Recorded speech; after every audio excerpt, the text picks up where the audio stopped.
感谢巨港 Metropoli 新闻的各位观众们，仍然和本人 Fiana 黄。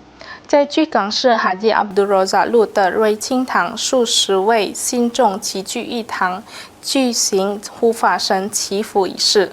活动恭祝护法神果圣王圣诞。这一年度圣典一年仅举办一次，吸引了众多民众前来祈福。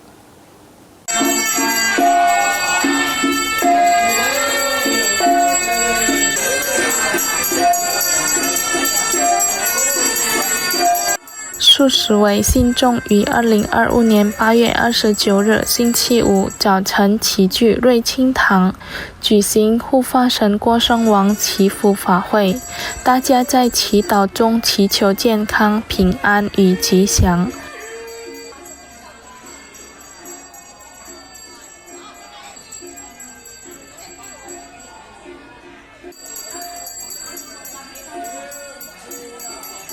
瑞清堂主席杜基诺表示，这里的祈福不仅仅是一种宗教仪式，更是表达感恩与对护法神果圣王的尊敬。果圣王被视为庙堂里的导师与传道者的象征。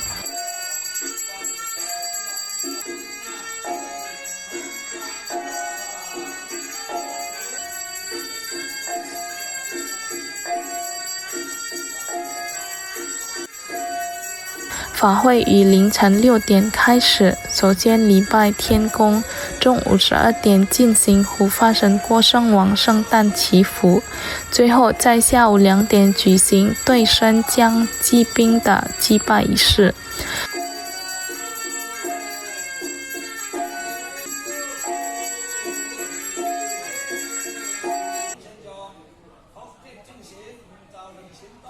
通过这次祈福，三宝佛教的慈悲、和谐与平衡价值不断传承，也提醒信众要珍惜和平，互相尊重。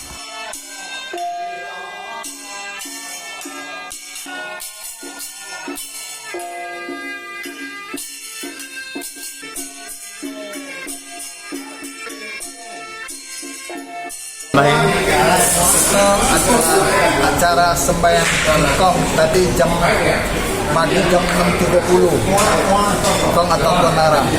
Sesudah itu jam 11.30 sembahyang ulang tahun atau coksiu.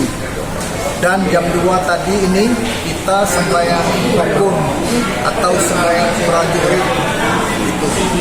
Nah, yang ulang tahun itu Dewa Weisingkong, Dewa guru lah dia itu, pengajar. Muhammad Aidil, PAL TV.